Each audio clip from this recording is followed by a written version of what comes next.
JB here, August 12th, 2024, about 2:55 here on this fine Monday. Going to talk really quick about the market, some of the names I'm watching, go from there, but take a look at the S&P and the markets. This morning we had a dip at the open all the way down until about 9:50 or so, and then a reversal, and the SPY was all the way down to 531, came all the way back up to 535 about 11 o'clock or so, and then has been chopping around kind of ever since. I would say chopping around, but the pull from 535 down to the 533 handle, we've been chopping around ever since that. Some of it, I guess, you have geopolitical concerns, more talk about the U.S. sending another carrier over to the Middle East. Then you have headlines that the Israeli military is on high alert uh, with tensions with Iran heating up, right? It's funny. I make it sarcastic, but to say that your military is on high alert, I mean, that's pretty much the definition of military, and especially when you already have a conflict going on, it should always be on high alert, right? It's like saying, well, today we're not going to take protect our country, but tomorrow we will because we'll be on high alert instead of just being alert, right? Joking aside, I mean, it's not. I don't like to joke about war and stuff, so I hope you don't want to see any conflict. Well, I never want to see a conflict or what have you. So hopefully this all gets resolved. There's nothing crazy. Uh, so tomorrow's PPI data. So PPI is the production. It's kind of like, I wouldn't call it the more forward-looking indicator, but we can see if inflation is kicking into factories and services, things like that, like before the product comes to the consumer. And then Wednesday is the big data piece, 8:30 a.m. We get CPI numbers. Thursday we get retail sales numbers. So a lot of data this week. And then there's retail's Home Depot's reporting earnings, Walmart. So this could be, I wouldn't say a make or break, but there's been this narrative that has already started to creep in. We already had it in the casual dining sector, right? You have McDonald's and all these other casual dining names coming under pressure as they're trying to chase the consumer, lowering prices. McDonald's, their $5 meal or whatever, and now so folks are saying, oh, people are not, their discretionary spending, they're cutting back on that, and now we'll see what the retail earnings and Walmart's. A nice reversal recently. So I mean, it's don't throw away from all-time highs, but it'll be important this week. You start taking some of the data, the CPI, PPI, and retail sales. If there's some issues there, and then you couple that with Home Depot and Walmart, it could be a setup, right? A combination, like I was saying this morning, a concoction, the ingredients for either the market to finally find footing and start to work its way towards all-time highs, or the continuation of what we've seen over the last couple of weeks with another melt to maybe some more lows. So uh, I like to think the latter, and the U.S. economy has been strong. It's in spite of everything that's been going on, and then you still have the rates are coming down, so I think there's still some tailwinds, but we'll find out soon enough. But 535, I mentioned on the watch list this morning. It talked about on the rant. And sure enough, 535 was the line in the sand, and we had that reversal in the late morning. We'll see if we can get over that tomorrow. The PPI data is going to be important. That's one. Number two is the small caps down nearly 0.9%. I don't even know exactly where they are right at this minute. Again, tried to get over that 207 handle, that the 50-day moving average struggled. Don't want to see that. Go back to the 200-day moving average at 190, 197.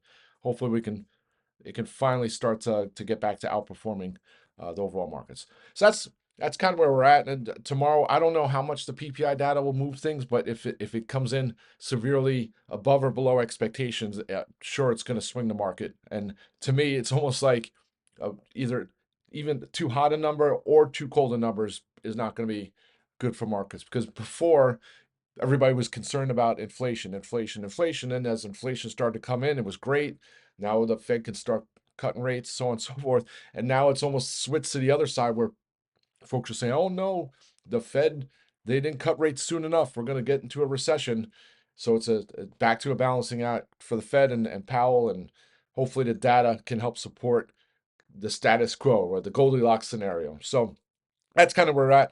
Take a look at some of the individual names, and Dell sold off at the open, open green, and then sold off with the rest of the market into the first 15, 20 minutes. And then boom, rallied back. NVIDIA kind of led the charge. You saw Super Micro rallying. So hit lows right about 9:45, and then put a quick $5 rally or almost $6 rally by 11:15. Use the opportunity to close some of my calls out for 100% and 300%, somewhere in there. I have to pull the exact number. I held the rest. Of course, easy to say in hindsight. I should have closed them all out and loaded some more, but I'll just hold the rest into tomorrow. I was actually looking for possibly some higher strikes, but I'll be patient, especially with a lot of catalysts this week for the overall market. It won't matter that Dell's completely oversold. If the market pulls back, Dell's going to sell off. It's just kind of how it is. So I don't want to be in a spot where I'm holding too much. So I'll continue to hold the last of my hundreds. And if it does if the market holds up today and tomorrow, good PPI numbers, I could see 101 as the first stop, and then 104.50 or so, 104.75. That's the 200-day moving average on Dell. I think that'd be a nice little target. I think 101 this week, if the market holds up, is kind of like a foregone conclusion. The 104.75 handle would be the bonus if the market's really, really, 1-2% upside week for the S&P. All right, so that's Dell. Clear Secure, I just put on the private tweet and in the chat room earlier. I put on the watch list. If it holds over 26, I was looking at some September strikes. I'm still eyeing them. I put on the watch list that, hey, I'm eyeing some September strikes. I possibly might get some into the close. But again, things are tricky with tomorrow, so maybe I'll just wait till the PPI tomorrow and go from there. But you start looking at the chart, and it's sure, if you pull it back, it's 52-week highs. It hasn't been at these levels since March of 2023. So if you can hold 26 and just keep going, keep churning, and eventually I think it's $30. I think September strikes give plenty of time for that. And they look pretty inexpensive, 27s, 28s, 29s, heck, even a $30 strike. So I might look to get a couple and then add as the strength continues, or look for opportunities to add more on dips. So that's Clear Secure. Also still eyeing Baidu. I talked about this morning. Alibaba reports earnings Thursday before the open. Could be a nice sympathy trade.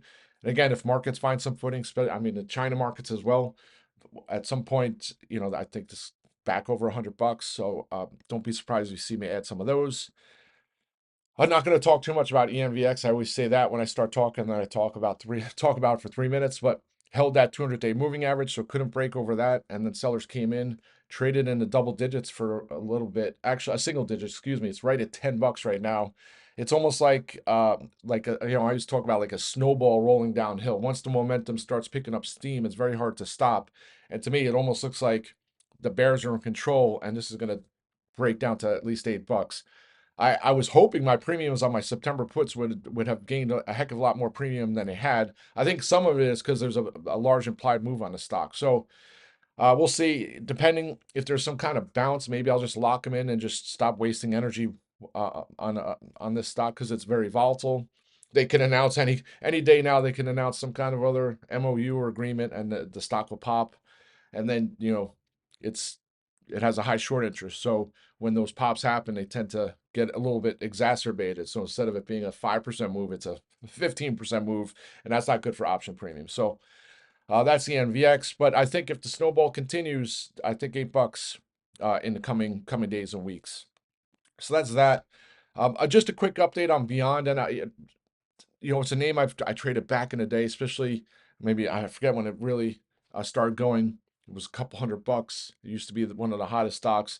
Came back down to earth, and it's just sitting there, and it's a tough story.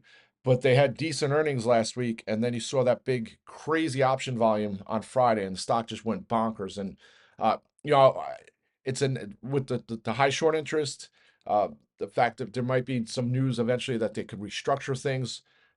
Maybe there's M&A, who knows? But I don't want to be in a spot where I missed out on a FOMO move, and I figured over the weekend you have the meme crowd would come in and hype it up or what have you, and you just never know. So unfortunately, I need some kind of catalyst or some kind of FOMO move again to get my calls back to life this week. But not going to add anything. Just it was kind of like a speculative trade that I thought if it does get Momo, it can do similar to what happened with Chewy, right? Chewy was in the 20s and went all the way up to $40 after Warren Kitty did his thing. So not saying a similar thing's going to happen here, but that's kind of the thought there. And then last but not least, just a quick little rant on the retailers, and hopefully Walmart, and I don't even know what days they report, and Home Depot report. Let's see, I could find out right now, and then I won't have to worry about. But hopefully they report decent earnings, and then retail sales Thursday morning come out somewhat in line. But Walmart is also Thursday in the morning, so that doesn't help. You're going to get retail sales and you're going to get Walmart. But tomorrow is Home Depot, so that'll be kind of like a first test. But I always look at, when I look at retail and I look at just, I mean, if consumers are cutting back on discretionary and retail and things like that, the processors, right? Visa, MasterCard would be names I'd be eyeing. So don't be surprised if the market, especially with PPI data tomorrow, if we get some weakness, that could be a name. Visa, MasterCard could be names I'm looking for some spec lotto hedge positions. Same with MasterCard. MasterCard last quarter reported rough. Stock sold all the way down to 440, hit the 200-day moving average, and is starting to slowly bounce. But if things get weak, retail sales numbers come out weak, Home Depot, Walmart come out weak, could be one of those areas that I haven't really traded in a while. And I always talked about my bear case on the processors, right? The third party processors, that the fact that how they generate billions and billions and billions and billions and billions of dollars in revenues and profits, high margins, and yet all they're doing is facilitating a transaction that now can be facilitated through blocks, Square, cryptocurrencies, non-transactional feed transactions, right? And somehow Visa, MasterCard is still thriving because they're so entrenched. But rants for other days. At some point, maybe it's 10 years from now, 20 years from now, you have to think that, and they've already started to try and get into the crypto side and things like that. But that sector is going to be disrupted, just like real estate, right? They're finally taking away the commissions on the buy side. Uh, I always talked about the real estate, that whole transaction process of buying a home. It's so archaic and so antiquated that no one's really come in and disrupted it the way it needs to be. And that's why I've loved names like Redfin and Zillow back in the day, because Redfin is getting into the title company, the survey, the all those different pieces of the puzzle that they all get cuts of the sale in a real estate transaction, right? It's not like you just go and depending on your state too, you might have to get a lawyer, might have to represent things like that. Everybody's taking a piece of that pie, the commissions, the fees, the title fee, all that stuff. It's just crazy. Once someone automates that process, great. So I always talk about that sector, and same with the transactional sector. And anyway, rants for other days, but just some of the things I'm kind of thinking about as over the weekend, and then today as I'm watching things, so those might be some areas, especially if we do have more weakness, which hopefully we can hold ground. But uh, yeah, that's that. I've had the VIX on the watch, and not saying I haven't had it for quite some over the last couple of weeks, especially when it was near an 18. But again, today it was at $20, and that's despite, well, not 20, just the 20 level, despite last week's melt up into the end of the week, and then it was still holding 20, and then finally at 10 o'clock it reversed from 21 down to 18, and then that was it. 1889 actually hit. Now we're back over 20. So the VIX is flat as a pancake right now, but I kind of want to see some of that premium come out of the VIX. I want to see the VIX start to go down. So the fact that it's up here in the 20s just gives me a little pause, right? A little caution. That's about it, folks. Let's have a great rest of the day. I'll be back on audio later, or well, tomorrow. Rock and roll.